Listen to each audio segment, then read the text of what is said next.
Historia 1. El viejo en la carretera. Tengo familia en Veracruz, unos tíos y mis abuelos viven en un rancho cerca de Actopan. En una ocasión, iba con mi abuelo y un tío, y se nos paró la camioneta a media carretera, era como la 1 a.m. Mi tío le habló a otro tío en el rancho para que fueran por nosotros o ver si podían hacerla andar. Mientras esperábamos, nos sentamos en una piedra cerca de la orilla de la carretera. Estábamos en campo abierto, sin árboles ni nada, todo era pasto de unos 20 centímetros. En un momento, volteo y veo que venía caminando un viejito, como de 70 a 80 años, jorobadito y caminando lento.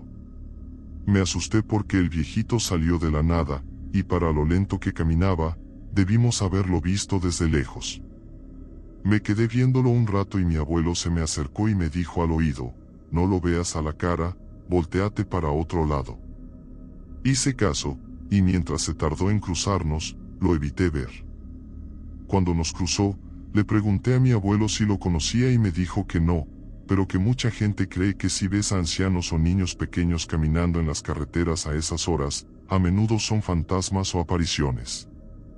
Cuando terminé de preguntarle, volteé hacia donde se había ido y, de verdad, ya no estaba. Recuerdo que todo era campo abierto, así que no había forma de que se hubiera escondido. Nunca supe qué pasó, pero es de esas cosas que se quedan en la cabeza con los años. Historia 2. La noche en Tepotzotlán. Una vez, un amigo nos pidió que cuidáramos su casa en Tepotzotlán, un lugar bastante rural. La casa estaba en plena obra negra, pero tenía mucho material y herramientas. Nos pidió que varios cuidáramos, pero solo llegué yo. Mi cuate se fue porque le urgía atender una emergencia, y de repente pasaron unos tipos, como cholos. Me vieron y se regresaron. En ese momento, una jauría de perros de la calle, unos 20 perros, se metió a la propiedad. Me rodearon, uno hasta se recostó a mis pies.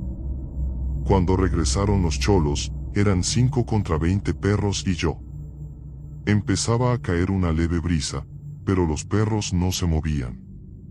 Agarré un palo, pero de verdad no necesitaba nada. Cuando los cholos vieron a los perros, se les erizó la piel y gruñían. Ellos me vieron y se quedaron calculando la situación. Al final, decidieron que no valía la pena y se fueron. Me quedé dormido, y al amanecer, cuando alguno de mis amigos finalmente llegó, ya solo quedaban 2 perros. Mi cuate llegó y los espantó como si nada. Los perros se fueron chillando. Esas son cosas que uno no se explica. Historia 3. El encuentro en el parque. Cuando tenía 15 años, venía de regreso de la escuela. Era cerca de las 7 p.m. y pasaba por un parque que me quedaba de camino. De la nada, me salió un señor muy moreno y anciano, parecía cubano, con sombrero y chaleco.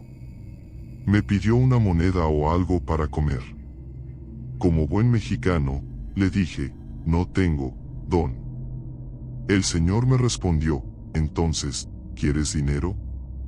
Mientras decía esto, sacó un paliacate rojo con un montón de monedas que parecían de oro. Sentí escalofríos y le dije que no, que muchas gracias, y me fui caminando, cagado de miedo, sin voltear. Cuando llegué a casa, jamás me creyeron. Historia 4. El tío y el tesoro cristero. La familia de mi papá es de un rancho cerca de Encarnación de Díaz, Jalisco. Mi papá me ha contado muchas historias de ahí. Una de las más impactantes es que esa tierra era bastión de cristeros. Cuando uno de mis tíos era niño, le gustaba buscar el tesoro de los cristeros. Estaba haciendo hoyos en la parte de atrás del rancho, donde había un camino que llevaba a un pequeño pueblo cercano. Un día, un señor se le acercó y le preguntó qué estaba haciendo. Mi tío le contestó que buscaba tesoros.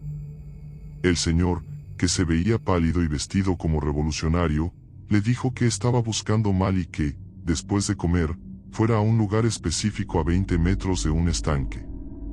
Después de comer, mi tío salió a buscar y le hizo caso al señor. Poco después, mi papá y mi abuelo escucharon a mi tío gritar. Cuando fueron a ver qué pasaba, encontraron a mi tío pálido, corriendo de regreso a la casa. Al investigar, encontraron un esqueleto humano y de mula con un rifle de inicios de siglo al lado. Debajo del esqueleto había una bolsa llena de plata y algunas monedas de oro. Historia 5. El tesoro de Michoacán. La familia de mi madre es de Michoacán, donde también hubo problemas de cristeros y escondieron tesoros. Mi abuelo, que nació en 1886, tiene una historia particular. De ser un tipo pobre, a los 40 años compró un rancho cerca de Morelia de la noche a la mañana. Compró propiedades en la Ciudad de México que le fueron dejando a sus hijas. Un nieto le rogó que le diera dinero porque quería irse a Estados Unidos.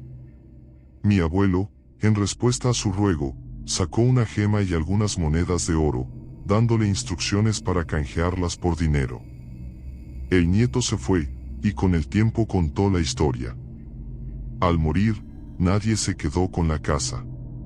Muchos nietos han ido a escarbar y buscar, pero no han encontrado el resto del tesoro. Sabemos que existía porque mi abuelo dejó de gastar dinero cuando enfermó y pagó por los mejores tratamientos, pero falleció cuando planeaba hacer el testamento. A la fecha, de vez en cuando, en esa casa aparecen pequeñas llamas de fuego cuando la noche no tiene luna. Historia 6. El viaje a Zacatecas. Hace más de 10 años, tuve una experiencia extraña en un viaje a Zacatecas con unos amigos de la universidad.